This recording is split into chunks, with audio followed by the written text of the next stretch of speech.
diputado Pichetto. Sí, presidente, al oficialismo le pedimos que tenga alguna cuota de flexibilidad. Les encanta seguir perdiendo. Traten de ver cómo tratan de resectar algunas propuestas y ganar. No hay que perder, hay que ganar. Hola, bienvenidos a Encuentro Informativo. Finalmente, tras semejante nivel de intransigencia, se cayó la ley ómnibus. Ya había dicho el presidente Milei que no estaba dispuesto a hacer más concesiones. Quedó atrás los momentos en los que los llamó extorsionadores, coimeros, etcétera, a quienes querían colaborar, ¿no? A aquellos diputados y aquellos espacios que estaban dispuestos a dialogar y consensuar para que esta ley se aprobara con lógicos límites, ¿sí? Porque lo que me parece que nadie estaba dispuesto a conceder era la suma del poder público, que en definitiva era lo que quería Milei. Hay dos cuestiones que claramente para él fueron indeclinables. Una era justamente el tema de las facultades extraordinarias que quería que le asignen y que en definitiva hubieran convertido al Congreso en una oficina sin sentido durante el próximo año o 2 años, porque en la última versión era 1 año prorrogable por otro. Y la otra cuestión estaba vinculada a las privatizaciones, ¿sí? Había casos como el de ARSAT, que quienes se oponían a privatizarlo decían, pero ARSAT es rentable, no da pérdida. Otros casos como el de YPF, que también genera muchísimos dividendos. Y había también otras cuestiones o casos como el del Banco Nación, en el cual decían, pero por lo menos conservemos la mayoría del Banco Ciudad en manos del Estado. Si no, se va a convertir en otro banco privado más. ¿Cuál es la función que tiene el Banco Estatal? Y primero que nada, pensemos hoy, y vamos a estar hablando también de este tema, en el déficit habitacional que tenemos. Si vos contás con una banca pública dispuesta a brindar créditos hipotecarios, aunque las condiciones de mercado no sean las mejores, entonces vas a poder paliar un poquito el problema de escasez de vivienda que hay. Ahora, si dependés 100% de la banca privada, tenés un problema. Entre todas las normas que se revisan y que modificaría la ley ómnibus, hay una que no se cambia, que es la ley de entidades financieras, que ¿de cuándo es esa ley? De la época del proceso. En fin, ahí tenemos otro videito que quiero que vean, por favor. ¿A qué se refiere? No, Eduardo, a ver lo que digo. La ley en general está aprobada. ¿Estamos de acuerdo en eso? Sí, yo estoy de acuerdo, pero el artículo 155... Pasó a comisión el tratamiento en particular de la ley. O sea, Guillermo, usted revisó... le pido por favor, acá está con nosotros el doctor Diego Armesto, constitucionalista, Rubén Rabanal, con una experiencia parlamentaria enorme, también acababa de contar que ha visto leyes que han sobrevivido a un pase a comisión cuando han tenido media sanción en lo general. Pero ¿qué dice el reglamento, Diego? No, el reglamento dice, lo leo al ministro también dice un proyecto que después de sancionado en general o en general y parcialmente en particular vuelve a comisión.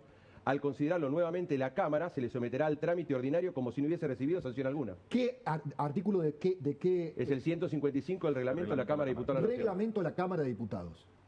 Estamos leyendo la norma. Claro, ¿usted estaba al tanto, Guillermo, de esto? ¿De este detalle? Los diputados de nuestro bloque pidieron el pase a comisión del proyecto. Eso está claro. Supongo que habrá sido considerando esa norma que ustedes mencionan, ¿no? Justamente, conducir un país no es lo mismo que escribir cosas ingeniosas o pegadizas en redes sociales. Lo que sucedió con Guillermo Francos en esta entrevista que le hacía Feynman demuestra el grado de improvisación que manejan en el gobierno. No sabían que volviendo el tratamiento de la ley a comisión perdía valor la aprobación, la media sanción que tenía la ley en general. ¿Así van a gobernar? Sin saber lo que hacen y después echándole la culpa y buscando responsables en los gobernadores aliados. O sea, a sus aliados insultan, denigran, buscan perseguirlos y decir, bueno, ahora vamos a echar a todos los funcionarios que sean de la provincia de Córdoba. ¿En serio? ¿Y después qué le iban a aprobar? En los próximos 4 años. Tienen todo el gobierno por delante. ¿Y se van a manejar así? Van a tener que necesitar muchísima suerte. Mi nombre es Juan Pablo Godoy Vélez y así comienza Encuentro Informativo. Bueno, esperemos que finalmente se apruebe una ley en particular y que logremos articular un acuerdo con los 2 o 3 temas sobre los cuales todavía no hay un consenso claro. 2 o 3 temas, ¿de cuáles estamos hablando específicamente? Delegaciones, privatizaciones, impuesto país, capítulo de seguridad son básicamente 4 ejes centrales de la discusión todavía abierta. Dijeron desde La Libertad Avanza que esto tiene que pasar antes del 20 al Senado y que ya hay consenso con varios senadores. ¿Qué sabe usted de ese tema? Bueno, perfecto, depende más de ello que de nosotros. Si te fijas más en el fondo, las facultades que pide el Ejecutivo son para hacer más ágil la gestión de los negocios públicos, de la administración, de las empresas, fusión. ¿Y privatizaciones? Empezaron pidiendo 41 y creo que van a terminar en 27 empresas, ¿no? O la posibilidad de privatizar esas 27 empresas. Bueno, vamos a ver cuando salga la ley. Hubo algunas modificaciones, por ahí hay algunos intereses de algunas provincias por algunas empresas en particular, algún caso en alguna radio en particular, pero no son significativas. Lo importante es analizar cuáles son las empresas que tienen enormes déficits, que se han caracterizado por ser una especie de refugio de dirigentes políticos y no de una empresa que presta servicios y es eficiente. Vos que lo conocés a Milei, que sos amigo de él. Sí. 55 días después, ¿qué te parece? Está trabajando el presidente. El presidente trabaja así. Va a Davos. ¿Qué dijo? Occidente está en peligro. ¿Qué más dijo? Nadie sabe qué dijo. Hay un conjunto de presidentes en el mundo que dijeron, oye, si el presidente de Argentina hoy existe, porque habla de cosas, claro, si vos estás preocupado con el precio del perejil en Villa Devoto, que puede ser legítimo, ¿de qué está hablando este tipo? Bueno, está reflejando con su visión, con su estilo, que el mundo está muy complicado, porque está muy complicado. Nuestra primera invitada de hoy es Delfina Rossi. Ella es economista y directora del Banco Ciudad. ¿Qué tal, Delfina? ¿Cómo estás? ¿Qué tal? Muy buenas tardes.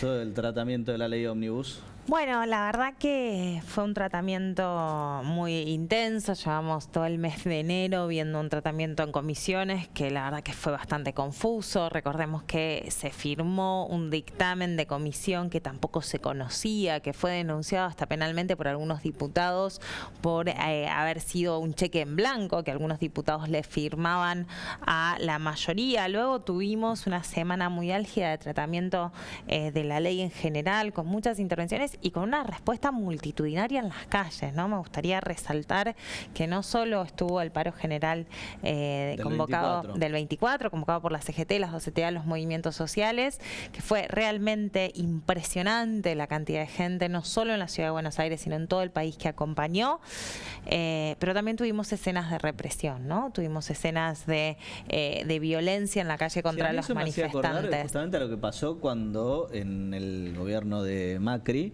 se sancionó la reforma previsional, ¿no? Bajo las famosas 11 toneladas de piedra.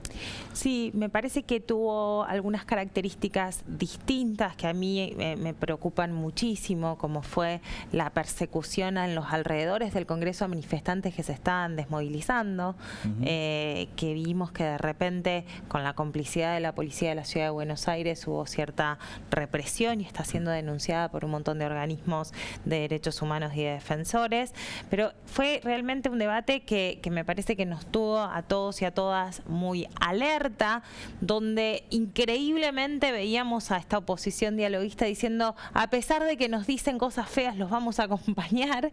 Sí. Y luego, bueno, termina con esta decisión que un poco nos sorprendió a quienes seguíamos el debate de volver a comisión, haciendo caer la aprobación en general. Pero a mí, la verdad que lo que más me inquieta fueron las declaraciones que siguieron, ¿no?, por parte del gobierno, ¿no? Las declaraciones del propio ministro de Economía el día de hoy, que dice, bueno, va a haber más ajuste, ¿no? Sin esta ley va a haber más ajuste. Yo lo había dicho cuando había retirado el capítulo fiscal y ahora insiste con esta idea, ajuste, ¿no? para los trabajadores, ¿no? Porque el boleto aumentó un montón. Exacto. Ni hablemos de prepagas, alquileres. Y miren, hoy el mes que viene se vienen los colegios. Sí, hoy se conoció el dato de la inflación en la Ciudad de Buenos Aires, que es de un 21,7%, casi un 22%, un 25,5% en alimentos. Recordemos que venimos de un 35% de alimentos, o sea, que esperamos que a nivel nacional el INDEC seguramente la semana que viene dé un número de alrededor del 20%. Sí. Milei va a volver a decir que evitó la hiperinflación en este nivel de perversidad. Sí, pero bueno, el dato a la hora de construir el relato son fantásticos y por eso creo que pero el dato me parece sociales. Que más importante es que frente a estos niveles de inflación, que yo ya sé que eran elevados con el gobierno de Alberto Fernández, pero se venían haciendo un montón de caminos para paliar el efecto que tenía en el bolsillo de los argentinos. Bueno, acá los salarios solamente en un mes de gestión de Javier Milei se desplomaron un 13%, el salario real. Y esto es peor que en el 2002. Parece que ese es el dato que tenemos que explicarle a la sociedad. Por eso la caída de los números de la CAME en cuanto a cómo cayó el comercio, las compras minoristas están cayendo brutalmente. El gobernador Axel Kicillof diciendo, vinieron a privatizarnos y en realidad están haciendo que la gente tenga que dejar la prepaga, dejar el colegio privado, dejar el club e intentar refugiarse de nuevo en todas las obviamente los hospitales, las escuelas públicas, que están para eso, están para la mayoría de la sociedad. Sí, pero también tienen una capacidad limitada. Y además cuando dice que no va a haber aumento de salarios, ¿qué pasa con los... ¿Empezarán las clases sin la transferencia del gobierno nacional a las provincias para el complemento salarial para los docentes? Bueno, él venía amenazando con que iba a fundir las provincias. Bueno, eso también, digo, la verdad que es un nivel de irresponsabilidad que vemos por parte de un gobierno que por un lado improvisa y por el otro lado parece que le es funcional el desorden del orden político legislativo para continuar con el ajuste. Porque si bien el proyecto de la ley ómnibus no avanzó, como supuestamente avanzan ellos, lo que sí está avanzando es la licuación de ingresos y salarios. Y eso lo vemos constantemente.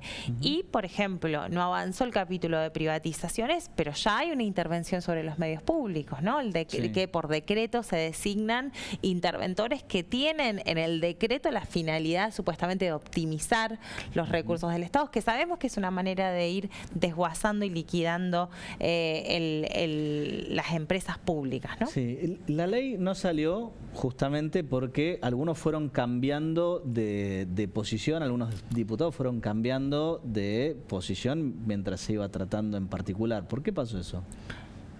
No sé si fueron cambiando de posición, me parece que nunca fue claro el acuerdo que tenían entre ellos, pero bueno, ahí desconozco, para mí fue un error, o sea, a mí me apena que fuerzas que yo creo que son democráticas, como la Unión Cívica Radical, como otros diputados de otras fuerzas políticas o que han sido peronistas como el propio Pichetto, me apena que crean que le tienen que dar gobernabilidad a un gobierno autoritario y de corte neofascista. Digo, me apena por la democracia de nuestro país. Espero que y lo digo el presidente está señalando como culpables a quienes piensan distinto que él, como culpables de su propio fracaso en la gestión. Entonces, Sí. eso es un nivel de autoritarismo que me preocupa. El nivel de represión en las calles me preocupa. El hecho de querer gobernar con decreto, de pedir facultades delegadas como pide. Y cuando el Parlamento dice, bueno, hasta acá, la reacción es aún más violenta, ¿no? Las declaraciones de Patricia Bullrich del día de hoy, que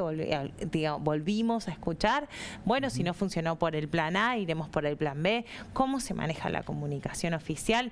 Realmente a mí me parece que las fuerzas democráticas no puede ser que prime sentirse más o menos cómoda con aquellos que nos decimos y nos llamamos y nos definimos como kirchneristas, a no de la defensa de la democracia. Me parece que acá tiene que haber una alianza que permita dejar en evidencia que lo que no podemos, el paso que no puede dar la Argentina es este paso de entregar facultades delegadas a una persona que no tiene consenso político, de entregar la soberanía de nuestras provincias, de privatizar nuestras empresas. Hay un componente, insisto, de autoritarismo que le deberíamos poner un límite, y espero que aquellos que han intentado negociar, pero se dan cuenta del maltrato que reciben y del autoritarismo y cómo lo señala el gobierno nacional, espero que estén más dispuestos a defender la democracia que no a conceder supuestamente estas leyes. ¿Vos crees que el mega DNU puede, el 70 al 23, puede seguir por el mismo camino?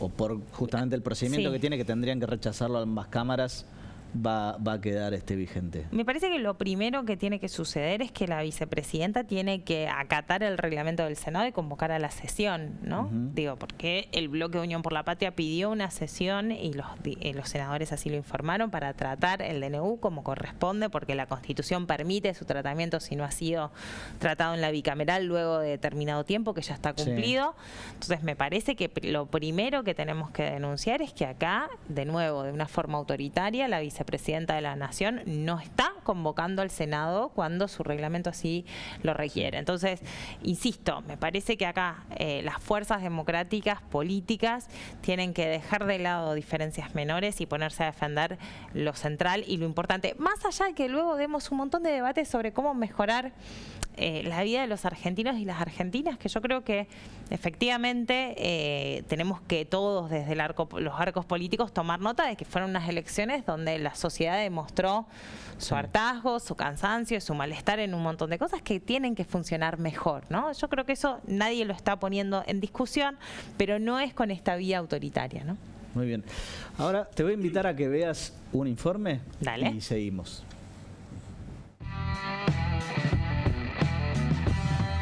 Los inquilinos, lamentablemente estamos pasando por un momento, ya veníamos pasándola mal durante el gobierno anterior.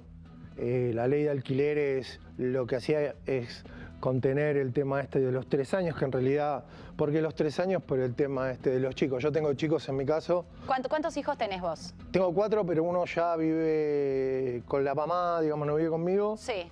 Y o sea, vivís con 3 pibes. Con 3 chicos, exactamente. Derogando la ley de alquileres, lo que se notó en el mercado inmobiliario, que hubo mucha más oferta a la enorme demanda que hay, y a mi consideración es que cuanto más oferta hay, los precios se van a estabilizar y van a empezar a competir entre los propietarios. ¿Qué significa? Un departamento de 2 ambientes, pongámosle, uno pide 200, el otro 300, el otro 400. Están en el mismo edificio, de pisos diferentes. El que primero lo va a alquilar va a ser el de 200. Y digamos, vos alquilás obviamente un cuarto para cada uno. ¿Cuánto sale? Estamos en Villa Urquiza. Sí. Fue un alquiler que encontró mi mujer cuando terminó el DNU, el famoso DNU, por el tema de la pandemia, ¿te acordás? Sí, sí. Ahí nos dimos cuenta que en realidad los aumentos que tendrían que haber sido de un 40, un 50%, se fueron a un 400%. Ahí empieza la odisea con el tema de los alquileres. Y para hablar de este tema estamos con Juan Martín Luciani Otaño. Él es abogado, especialista en consorcios y bueno, todos los temas vinculados a propiedad horizontal. Decime una cosa, a partir de la desregulación, ¿está mejor la situación para los inquilinos? Bueno, antes que nada, buenas tardes a todos. La respuesta es sí, hay más oferta de parte del propietario, se ha sentido tentado. El problema es que obviamente las condiciones no son las que esperaban los inquilinos. Claramente las últimas dos leyes, la del 2020 y 2023, eran pro inquilino y la idea era buscar el voto del inquilino. Al derogarlos y volver al Código Civil y modificar algunos artículos, en realidad lo que se hace es permite que las partes acuerden y acá no siempre están de acuerdo. Algunas cosas también quedaron derogadas del Código Civil porque el plazo de 2 años lo establecía el Código, después se modificó vuelve al Código Civil pero modifica algunos artículos, por ejemplo el del plazo. El de la moneda, se puede pactar en moneda extranjera. El de la actualización, se puede usar el índice que pacten las partes. El tema de rescindir el contrato. Hay un montón de temas que se vuelve, pero lo que primeriza antes que nada es la autonomía de la voluntad. Ahora, no están en igualdad de condiciones, esto es claro, ¿no? Claramente el propietario, es un contrato entre dos partes desiguales. Primero, antes que nada desiguales, y también si no vamos a ir al mercado, en la oferta es mucho más chica que la demanda. Hay mucha demanda de inquilinos para poder alquilar y por un tema de oferta-demanda, yo tengo un departamento y tengo 300 personas para alquilar, las condiciones y los precios los pongo yo. Pero en realidad el problema que nosotros nos gusta, digamos, resaltar es que Argentina apunte a otra cosa, no a alquilar. Que Argentina apunte, como apuntan otros países, a la casa propia. El gran problema habitacional que hay hoy en día en Argentina, en el mundo en general, pero yo voy a hablar de Argentina, las diferentes provincias, Ciudad de Buenos Aires, es habitacional por no aspirar a la casa propia, por no poder aspirar a la casa propia. Que debería ser una política de Estado, independientemente del partido político, el que suba o el que baje. Debería ser una política de Estado como lo es la salud, como es la seguridad. O sea, es un derecho personalísimo el de habitar. ¿Con quién vas a estar con tus hijos? ¿Qué distancia van a tener al colegio? ¿Qué distancia van a tener uno al trabajo, al club? No puede cambiar cada 2 años, cada 3 años, estar viendo a dónde voy, desesperado, a ver cuánto voy a pagar, qué condiciones van a ser. La verdad que debería ser más allá del partido político, del color político, decir una política de Estado de acá a una X cantidad de tiempo, independientemente de quién maneje el país, ¿no? Sí. Hoy leí justo un informe sobre los costos de vida, esta crisis que estamos teniendo el aumento de los costos de vida de la sociedad, ¿no? Y se estima que para marzo una familia media en la Ciudad de Buenos Aires va a necesitar más de 1.200.000 pesos para poder vivir. ¿Y cuánto de eso se iría en marzo con la estimación de inflación que estamos teniendo? Casi 500.000 pesos se te irían en alquiler. O sea, un 3 ambiente, esto es el señor que escuchábamos en el informe, ¿no? En marzo se le iría 500.000 pesos. Entonces, realmente la crisis de vivienda, no solo de vivienda, el costo de vida es una crisis tremenda. Estamos viendo, ¿y cuál es el problema? Que yo, por ejemplo, tengo 35 años, ¿no? Gran parte de mi generación, muchos no se fueron nunca de la casa de los padres y si piensan en volver, esos padres también alquilan. No es que tenemos un resto como tuvo, por ejemplo, la Argentina en los 80, ¿no? Donde los hijos volvían a la casa de sus padres, por ejemplo, en el conurbano y construían ahí la casita atrás, porque había habido una política de lotes, de vivienda, etc. Quedaba terreno, quedaba algún lugarcito, te quedaba el piso de arriba para hacer la casa de la familia arriba. Esa situación no es más así. Entonces, realmente yo creo que necesitamos tener una política pública que incorpore efectivamente la vivienda propia, pero también una política de alquileres, porque esto de que la oferta no se consigue con la demanda es porque no están ofrecidos los alquileres que están disponibles, ¿no? Porque sí hay construcción de nueva vivienda en la Ciudad de Buenos Aires, y mucha. No tenemos un problema de déficit en la construcción de nueva vivienda o reparación y la transformación de oficinas del microcentro, por ejemplo, en vivienda. Tenemos un problema de que esa vivienda, termino con esta idea, está dolarizada. El metro cuadrado de esa vivienda está dolarizada y nuestros ingresos están en pesos. Entonces, lo que acentúa este gobierno es la dolarización de la vida, mientras que tus ingresos siguen siendo en pesos. Entonces, es prácticamente imposible acceder a un alquiler, que además ahora te dicen que te lo pueden dolarizar. en dólares cuando vos vivís en pesos, cuando cobrás por una jornada completa en cualquier laburo. ¿Cómo haces para juntar, para vivir, para ir al supermercado? Digo, es realmente imposible, y ahí la política tiene que ser la recuperación de una moneda, la desdolarización, tiene que ver también con la macro, ¿no? Sí, y además justamente al no haber créditos hipotecarios para que digamos, la gente de clase media, porque hoy tenés gente de clase media alta que no accede a la vivienda. No puede haber créditos hipotecarios en un mercado dolarizado con ingresos en pesos. Sí. Es un tema de que, porque si no doy préstamos en dólares, ¿sí? Si el bien está dolarizado, ¿cómo te voy a dar préstamos en pesos? Claro, pero el persona gana en pesos. Entonces, el problema es esto que Cristina Fernández de Kirchner llama la economía bimonetaria. Es un problema macroeconómico mayúsculo, que requiere, para mí, de regulación, también cuidando al propietario, porque en esto que decíamos en general, la caída del 13% de los salarios en términos reales, también le pasa a las familias de clase media que tienen un departamentito que lo ponen en alquiler porque necesitan complementar sus salarios. También hay que proteger al propietario, por supuesto. Ahora, necesitamos que recuperen los salarios y necesitamos una política de construcción de vivienda pública acompañada, por supuesto, de créditos, ¿no? Y en eso coincido con tu editorial al principio, que el rol de los bancos públicos va a ser central, pero el camino de dolarizarnos la vida que está llevando Javier Milei va a hacer que sea inviable pensar una política pública sostenible en términos de vivienda si no recuperamos la macroeconomía en un concepto más amplio. Bien, ¿coincidís con esta visión? Sí, hay por supuesto que sí, con la licenciada, no en todo, pero en gran parte sí. También hay un jugador más, yo vengo del palo del seguro, y faltan las aseguradoras también. Por ejemplo, en el modelo más capitalista, que era el de Estados Unidos, era el préstamo del banco, y después una aseguradora que salía a garantizar justamente ese cumplimiento. Con lo cual falta un jugador que todavía no estamos mencionando, que es la aseguradora que va a garantizar el cumplimiento de esa hipoteca. En caso de incumplimiento, paga la aseguradora y luego se queda con el bien. Lo que está difícil Nosotros acá hoy es... lo que tenemos es, por ejemplo, para los créditos, un seguro de vida solamente y ese tipo de cosas. Pero claro, no tenemos, en Estados Unidos lo que existía era el grupo AIG, había hecho un macro contrato donde salía en garantía de los que tenían la hipoteca. Ante el incumplimiento, más allá de que allá hay política de desalojo express, ante el incumplimiento te sacan, entonces el bien se puede, digamos, rematar, se puede vender.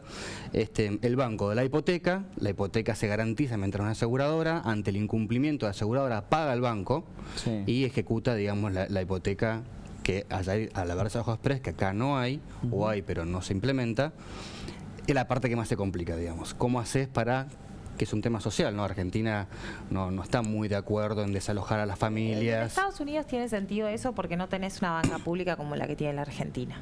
La Argentina, pensemos que desde el 1920 creo que es la creación del banco hipotecario, ¿no? Entonces, la realidad es que el trayecto que tiene, y además justamente algo que es importante que no se desregule, es que los depósitos del Estado y de la justicia estén en bancos públicos, y esos depósitos son los que permiten después darle una rentabilidad social a la banca pública. Era otra de las cuestiones que se discutían con la ley ómnibus. Exacto. Efectivamente uno puede discutir cómo asegura, tenemos un sistema de SGR, podríamos incorporar a las SGR que además tienen fondos de garantías públicas para complementar el instrumento financiero. Pero yo no insisto, acá hay un problema de que de ingresos versus la propiedad del bien, ¿sí? Entonces, tenemos que resolver los ingresos. Con ingresos que se te come solamente el 20% de alquiler, no se puede financiar a largo plazo. ¿Por qué? Porque no tenés tampoco perspectiva para el financiamiento. Lo asegure fulanito, menganito o el propio banco.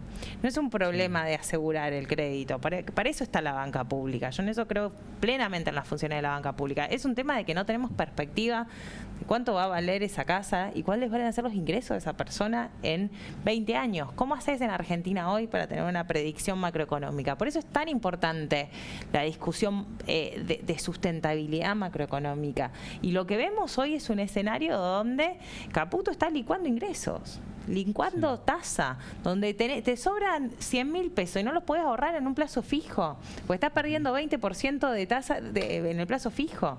No tenés manera de ahorrar en nada. ¿Querés ir al dólar MEP y te sube el dólar MEP en algún día? ¿Querés ir a esto? ¿Cómo hace la gente para ahorrar? Es imposible.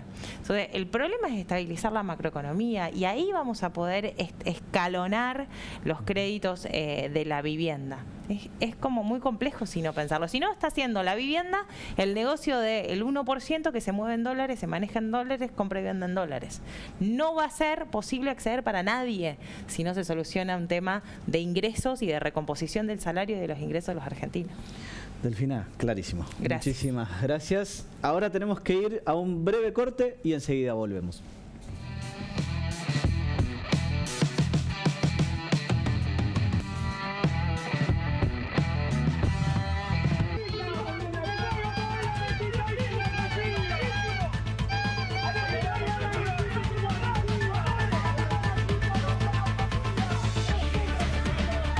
A ver, ¿ahí se me escucha? Bueno, allí entonces la ministra Sandra Petovelo, la ministra de Capital Humano, se acercó hasta el lugar. Pero no lo referí. Acá hay una política pública que hay que sostener. Tiene hambre la gente. Hay una política pública que hay que sostener. Nosotros somos los que organizamos. Yo voy a atender uno por uno a la gente que tiene hambre, no a los referentes. La asistencia alimentaria. Chicos, si ustedes tienen hambre, vengan de uno, que les voy a anotar el DNI, les voy a anotar el nombre, de dónde son y van a recibir ayuda individualmente. ¿Va a recibir a los 10.000 merenderos que hay en todo el país? ¿Va a recibir a los 10.000 merenderos que hay en todo el país?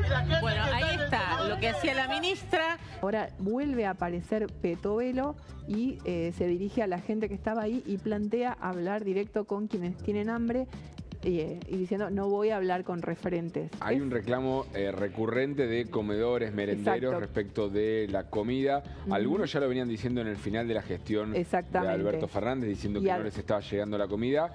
Lo que dice el ministerio, Ceci, es no vamos a mandar a más comida, queremos mandarle plata. Me acompaña Matías Gayol, él es dirigente de Unidad Piquetera. Matías, ¿qué opinión te merece la gestión de Petovelo hasta ahora? Bueno, me parece importante destacar que Petovelo mintió, porque nosotros vimos el video que estábamos mirando recién, donde decía voy a atender de a una a las personas que vengan con DNI en mano y los como que necesiten Evita. ayuda.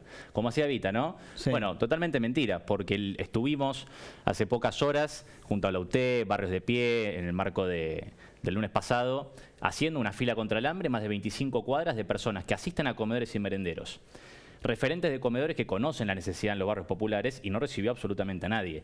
No solamente Petovelo no recibió a nadie, ningún funcionario ni de segunda ni tercera línea recibió absolutamente a nadie. Se cortó a cero la asistencia alimentaria en los comedores y merenderos de todo el país.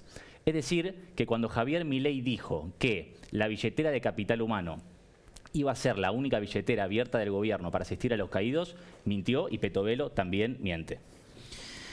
Es decir que, o sea, no le están mandando nada a los comedores, a los merenderos, nada. Absolutamente nada. Asumió Javier Milei, cortaron a cero la asistencia alimentaria a todos los comedores y merenderos. También había transferencias monetarias del programa de las Naciones Unidas para el Desarrollo, también se cortó. Es decir, que pero el programa de Naciones Unidas es dinero que ellos están administrando porque no es del gobierno, o sea, es de Naciones Unidas. Al principio lo financiaba Naciones Unidas cuando se creó, después lo pasó a financiar el Ministerio de Desarrollo, lo que antes era el Ministerio de Desarrollo. Sí. Eso también está cortado. Está cortado el enviado de secos y la transferencia monetaria. Y además hicimos esa fila y hoy, como estábamos viendo, había otras organizaciones, tampoco las recibió. Lo único que recibe es la policía o alguna represión. No hay asistencia alimentaria, no se están haciendo cargo de la crisis social que este propio gobierno está generando. Y acá me quiero detener porque me parece importante. El gobierno de Milei duplicó la inflación en un solo mes, pero en alimentos fue mucho mayor. Sí. Hay algo que no se sabe mucho, pero que es importante, que es que Javier Milei eliminó los fideicomisos del aceite y del trigo. Eso significa que había fideicomisos que controlaban que, en el caso del aceite, la botella de aceite, y en el trigo, la harina, el pan, los fideos, estuvieran en el mercado interno a un precio diferente al precio de exportación, para que estuviera relativamente más barato. Eso se eliminó, junto al conjunto de desregulaciones de lo que era la Secretaría de Comercio y la liberación de precios en términos más generales, sumado a lo que fue la tercera devaluación más grande de la historia argentina en un solo día, que fue el famoso caputazo de 118% en un solo día.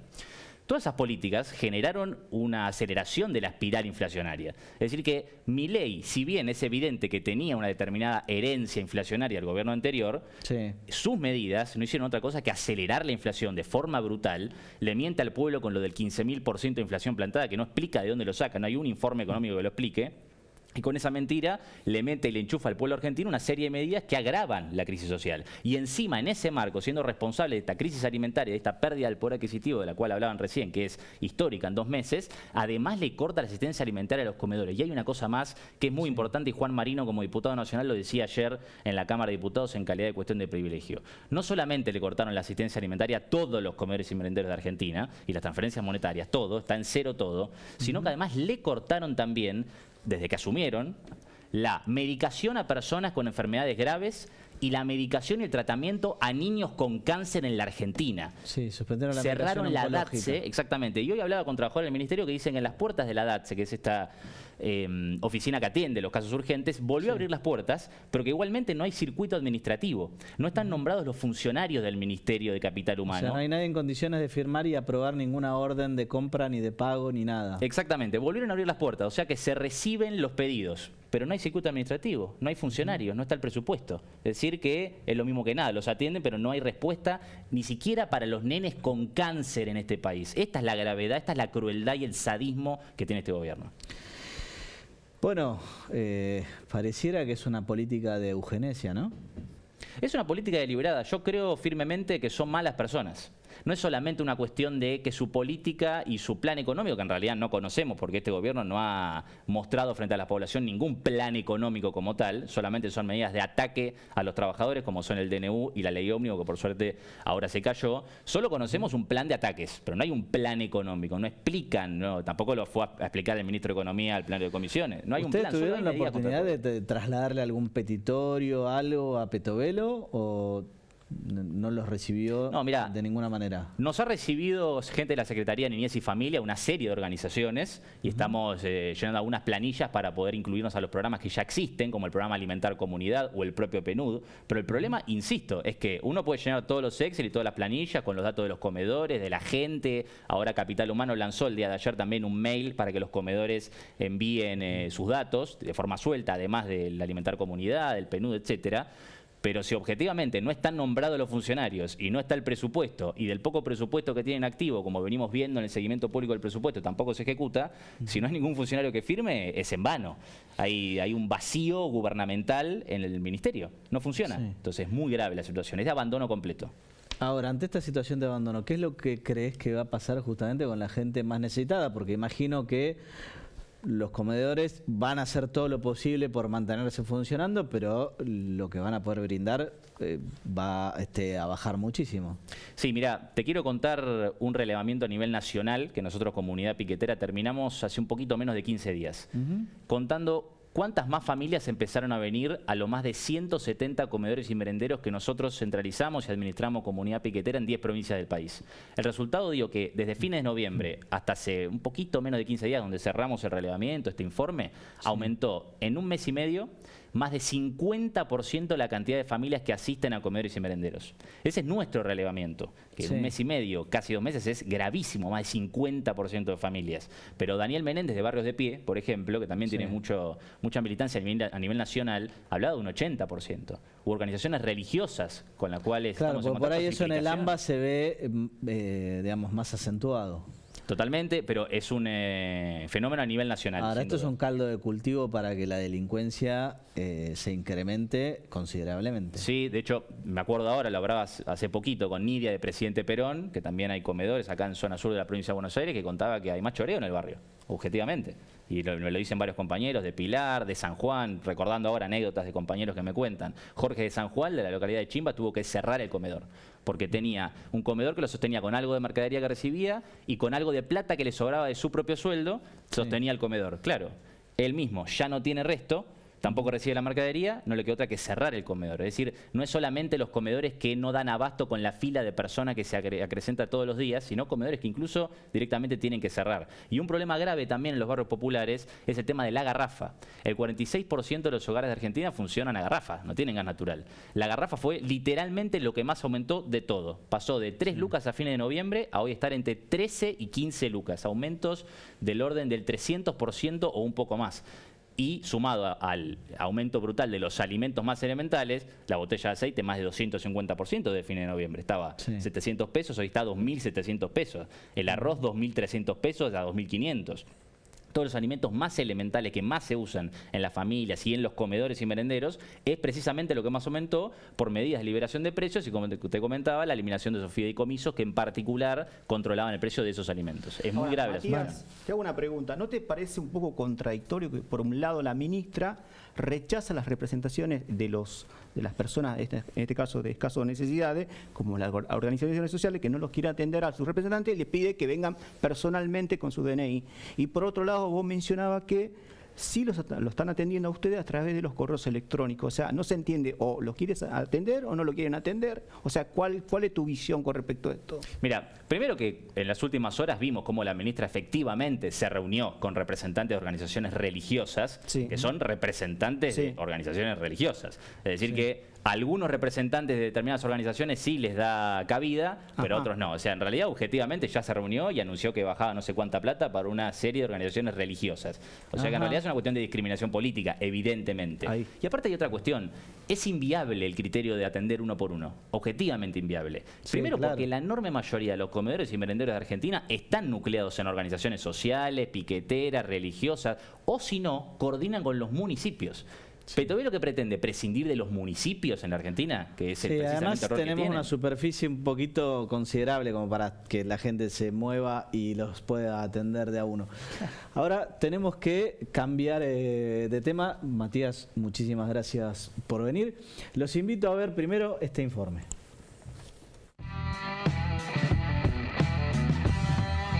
Esto es lo que tiene que ver con la detención de esta persona. Sí, se quiere hacer pasar por loco. Abusó sexualmente de un cadáver. Las imágenes son contundentes, así se lo llevaban. Así lo tenía la policía. Estamos en la puerta de la cochería Colonial, ruta 36, Florencio Varela. En este lugar le van a dar la última despedida a Camila Nair Acosta, esta joven de 22 años que fue brutalmente asesinada por Aníbal Mansilla. Tenemos que entender que el artículo 34 del Código Penal, inciso primero, que habla de la inimputabilidad, especialmente a aquellas personas que tengan insuficiencia en sus facultades, y se dan por tres condiciones. Una de esas condiciones son a las alteraciones morbosas. Sí. Otro, el estado de inconsciencia, que haya en ese momento estado lo que se llama privado temporalmente de la razón y no haya comprendido la criminalidad del acto. O que haya un error o ignorancia de hecho. Esas son las tres circunstancias por las cuales puede buscar ser inimputable. Bien, ahora, pero es difícil comprobar esta situación. Y aparte no comprobar, sino que demostrar, y de las pruebas me remito. Vos fíjate que en la comisaría lo que decían es, me mandé un moco. Sí, sí. Esa palabra, para la gente, demuestran por ahí decir, bueno, él lo hizo, incriminarse, pero jurídicamente demuestra otra condición, demuestra que sabe, se representó el hecho y lo confiesa. Y estamos ahora con Mario Cariño para que nos cuente las últimas novedades de este caso que la verdad es tremendo. Sí, ¿qué tal? Buenas tardes, Juan. Mirá, este caso ocurrió el viernes pasado, ¿sí? Estamos hablando de Camila. Camila fue encontrada asesinada en su casa junto a su hijito Nahuen, de 4 años, y un bebito que se encontraba con vida y con unas lesiones en el cuerpito, ¿sí? Mirá, la causa está en este momento caratulada como homicidio doblemente agravado por el vínculo, ¿sí? Sí. ¿Qué es lo que pasó? Camila estaba junto a su hijo menor, Nahuen, y al bebito, el día viernes. Aparentemente estaba con otro sujeto, un masculino de 29 años, de apellido Mansilla, ¿sí? Al transcurrir las horas, la familia da cuenta de que no respondía a los llamados. ¿Qué pasa? Se constituye, se presenta en el domicilio y se encuentran con esta escena de crimen atroz. La encuentran a Camila muerta, ¿sí? Encuentran al menor de 4 años y al bebé que estaba llorando, que automáticamente al bebito lo trasladan al hospital, en el cual queda internado, ¿sí? Se presenta la policía da cuenta a la fiscalía de turno y las primeras medidas que ordena la fiscalía es que se le tome declaración a la familia de la víctima y a los vecinos de la zona para saber quién era la persona que estuvo o quién fue la última persona que estuvo con Camila, ¿sí? A través de sendas declaraciones llevan a que la última persona que estuvo con Camila fue el señor Mansilla, ¿sí? ¿Quién es Mansilla? Mansilla es una persona, un chico de 29 años de edad, ¿sí? Que vive a 300 metros de la casa de Camila, ¿sí? Ajá. Aparentemente habría existido una relación sentimental, ¿sí? Y que el día de los hechos, este sujeto habría querido tener relaciones sexuales y como Camila lo rechazó, automáticamente la mató, ¿sí? La mató a través de ahorcamiento, apuñalada, y según el informe de la autopsia, que todavía es preliminar, habría abusado sexualmente luego de haberla matado. Un loco, un chacal. Tremendo. Tremendo. Tremendo. Fulano perpetúa de una. De una. Mira, la Fiscalía cuenta con elementos como los informes de la autopsia, las declaraciones de los testigos y algo que es muy fundamental en la causa para determinar la responsabilidad material de este sujeto. Camila se defendió, con lo cual hay restos de ADN en las uñas, ¿sí? Y te cuento un detalle. Vos sabés que cuando la policía va a detenerlo a este chacal, a su domicilio, ¿sabés lo que le dijo a la policía? ¿Qué? Me mandé un moco, me dice. ¿Un moco? No, me mandé un moco, me dice. Doble homicidio, un moco. Maté a 2 personas, había un bebito, me mandé un moco, me dice. Bueno, evidentemente te quiero comentar a la sociedad que este tipo de reconocimiento no tiene ningún valor legal, ¿sí? Sí. Con lo cual fue detenido, trasladado y ya se presentó ante la Fiscalía, donde se negó a declarar y se le preguntó sobre estas circunstancias, sobre este reconocimiento. Ahí negó todo en la Fiscalía. Evidentemente, bueno, con una defensa oficial negó todo lo sucedido. Este tipo no tiene que salir nunca, pero nunca más. Nunca más. Ahora vamos a cambiar y pasamos al último segmento. Quiero que vean el último informe. A ver. 580 pesos el boleto, maestro. ¿Usted le parece que un laburante puede salir a laburar? Un vendedor de medio, un vendedor común, no puede pagar ese boleto. ¿Cuánto tiene que agarrar en la SUBE? ¿Dónde venís? De Merlo, caballero. ¿Cuánto te tomás? Imagino un colectivo, el Sarmiento. Un colectivo, un tren del entero y el otro colectivo más para llegar hasta Puerto Madero para laburar. Para hacer... ¿SUBE registrada? Sí, para hacer una diferencia por lo menos. Le sacan la poca ayuda que le dan a la gente, los planes, las cosas, eso está mal. Seguir atacándonos a nuestro bolsillo, al trabajador. Es lo que votó el 56% de las personas también. ¿Cuántas cosas toma usted para ir a trabajar? 3 transportes públicos tengo, tren y colectivo, y subte a veces. Y tiene que contar aparte de la vuelta. Exactamente, exactamente. O sea, se achica mi sueldo aproximadamente un 35%. Fácil. Muchísimo. Fácil. Recién usted, por ejemplo, antes, no sé, digo... para comer al mediodía me compraba un alfajor, un sándwich, lo resigno. Lo que tengo a favor yo, que bueno, en donde trabajo tengo comedor. Ah, bien. Eso más o menos es una ayuda. Nos quejábamos antes, pero ahora estamos peor. En 2 meses hizo desastre este hombre. Y para hablar de cómo afrontamos la ansiedad y la angustia que nos genera todo esto, estamos con Sandra Martín, ella es coach. Sandra, ¿qué se le puede decir a este hombre que dice gano el 35% menos tras el aumento de colectivos? Hola, ¿qué tal? Buenas tardes. ¿Qué le podemos decir? No le podemos decir nada porque tiene razón en lo que está diciendo. La verdad que el medio ya de por sí es totalmente incierto para todos, o sea, el factor sorpresa hoy nos atraviesa a todos. O sea, y lo peor que nos está pasando, que sí tenemos certidumbre en que hay variables, por ejemplo, las económicas, las que se trabajaron recién acá o se convertieron acá, las sociales, las políticas, que inciden permanentemente en el bienestar y en la supervivencia del ser humano. O sea, una persona quiere ir a trabajar, y no puede ir a trabajar por la realidad. Entonces, bueno, esto en cierta forma nos trae aparejado ante la crisis y ante la angustia, cómo tenemos que accionar. Y realmente ya las posibilidades, no hay muchas posibilidades que no tengan que ver con el trabajo personal que uno puede hacer, porque realmente desde la afuera hoy las posibilidades no están dadas como para que la gente pueda hoy por hoy empezar a traccionar con todo este escenario de incertidumbre permanente. Sí. El miedo, la angustia. En realidad hay muchas patologías que se están dando, hay muchas ansiedades, la gente tiene miedo, entonces aparece la pausa, la gente se queda en pausa sin saber cómo accionar.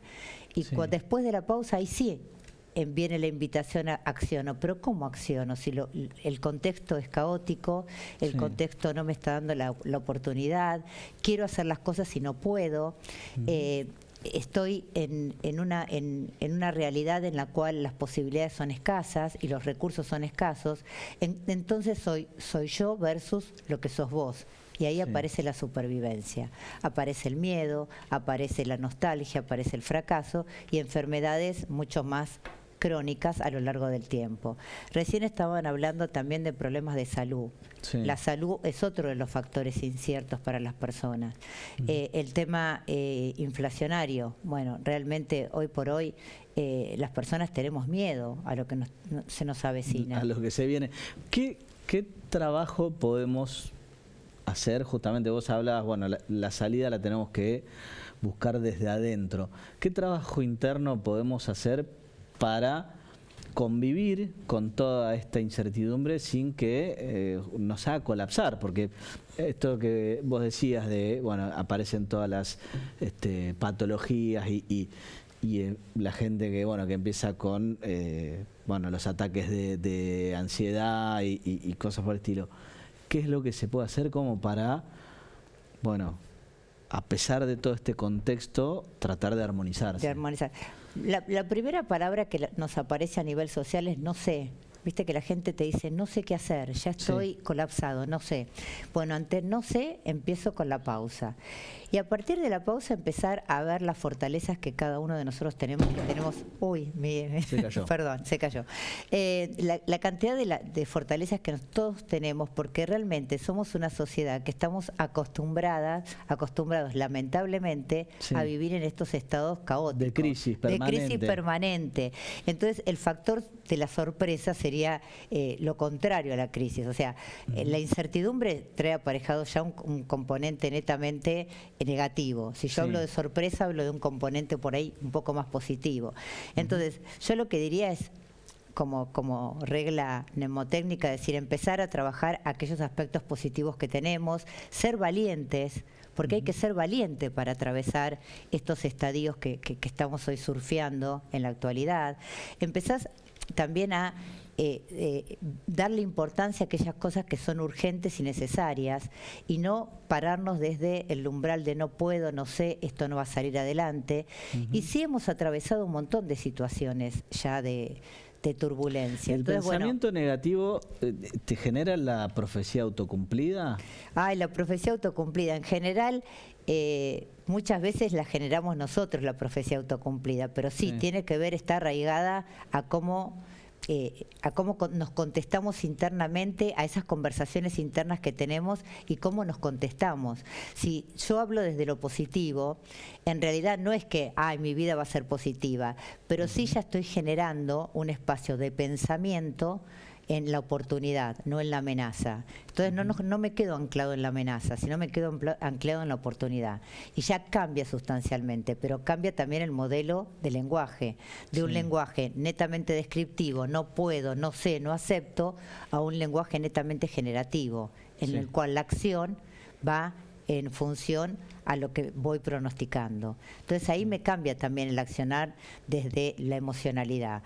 Y la emocionalidad, hoy por hoy, juega muchísimo el factor de lo social, los valores, la economía, las emociones, el cómo trabajo mis emociones, porque si no aparece lo que se llama pensamiento lento o el efecto caracol. Me voy para adentro, me encierro tanto que no puedo dar respuestas a las posibilidades del entorno. Sí, ¿ustedes sintieron en algún momento de sus vidas que atravesaban esta sensación así, de ese efecto caracol y decir, bueno, achico y a ver cómo zafo? Y está en la naturaleza humana, uno pasa por todas las circunstancias, a veces ocurre, a veces no ocurre, pero bueno, yo creo que más allá de esto que comenta acá Sandra, lo importante es ser optimista, ¿sí? Enfrentar las situaciones.